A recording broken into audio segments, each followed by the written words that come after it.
जगन मोहन रेड्डी या चंद्रबाबू नायडू, आंध्र प्रदेश में किसके साथ होगा बीजेपी का गठबंधन? मंथन जारी। प्रधानमंत्री नरेंद्र मोदी के साथ हाल ही में आंध्र प्रदेश के मुख्यमंत्री वाईएस जगन मोहन रेड्डी की मुलाकात हुई। भाजपा इस राज्य में अभी तक गठबंधन के लिए साथी नहीं ढूंढ पाई है।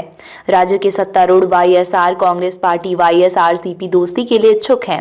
वहीं मुख्य विपक्ष तेलुगु देशम पार्टी टीडीपी को भी उम्मीद है कि उसका एनडीए में दोबारा स्वागत किया जाएगा। जगन मोहन रेड्डी ने नए संसद भवन में प्रधानमंत्री नरेंद्र मोदी से मुलाकात से पहले उन्होंने केंद्रीय गृह मंत्री अमित शाह और भाजपा के राष्ट्रीय अध्यक्ष जेपी नड्डा से चर्चा की थी। रेड्डी की भाजपा नेताओं से मुलाकात पर चंद्रबाबू नायडू की करीबी नजर जरूर बनी होगी।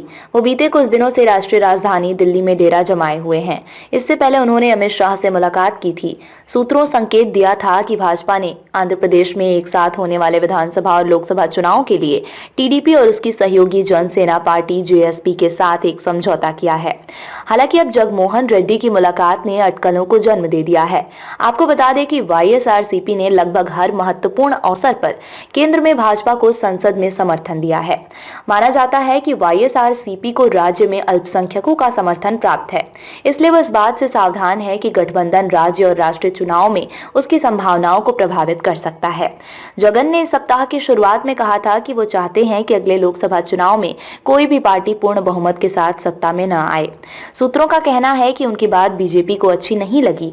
माना जाता है कि पिछले सितंबर में G20 शिखर सम्मेलन के बीच कथित कौशल विकास निगम घोटाले में चंद्रबाबू नायडू की गिरफ्तारी भी बीजेपी को पसंद नहीं आई। वाईएसआरसीपी भाजपा के साथ आने को इच्छुक हैं। उसके नेताओं ने कहा कि पार्टी भाजपा के खिलाफ हमला नहीं करेगी, भले ही वो अंततः टीडीपी जेएसपी के साथ गठबंधन कर लें। उन्होंने कहा, हमें भाजपा पर हमला क्यों करना चाहिए? जगन को भी केंद्रीय एजेंसियों की नाराजगी का सामना करना पड़ रहा है। सूत्रों के मुताबिक कम से कम 2 मौजूदा सांसद भाजपा के साथ आने के लिए चर्चा कर रहे हैं। 2 सांसदों ने हाल ही में पार्टी छोड़ दी है। उनमें रघुराम कृष्ण राजू नरसापुरम और लाओ श्री कृष्ण देवरायलू नरसारावपेट शामिल हैं। टीडीपी लोकसभा चुनाव के लिए भाजपा के साथ 5 से 6 सीटें साझा करने के लिए तैयार है। सूत्रों ने कहा कि भाजपा अपने सिंबर पर अधिकतम सीटें जीतने की इच्छुक है। उसने अधिक सीटों की मांग की है। बताया जा रहा है कि दोनों पार्टियों के बीच कई महीनों से बातचीत चल रही है और अब सीटों के बंटवारे पर आगे चर्चा होगी।